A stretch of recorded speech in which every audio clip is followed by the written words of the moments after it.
At the age of 26, with the charisma and the personality that he is carrying, it is one of the best I had seen. If you agree, then say I. 3E rule को follow करना है. सबसे पहला E होता है energy, दूसरा expressive, और तीसरा that will be emotional level.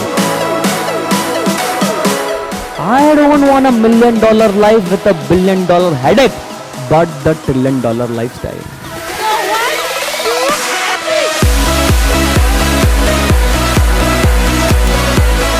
जो वो जिंदगी चाहते हो जो आप एक्चुअली जीना चाहते हो, देन हाउ में पंच कीजिए और से I am the gladiator.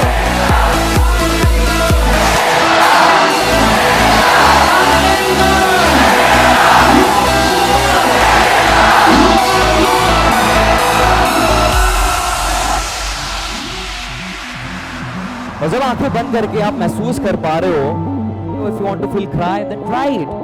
If you want to shout, then shout it. If you want to clap, just clap it. Just feel yourself 100% and listen. He was able to connect to all the people. आपको जो भी बनना है वो आपके depend पे. लोग क्या कहते हैं वो मत सोचो. कमर पे हाथ पकड़ो, ठीक है, and you need to just shake your booty. आपके ब्लूप्रिंट में जो है वो कहीं ना कहीं एक सेटअप हो जाता है, उसका एक पैटर्न बन जाता है, and that's output of your life.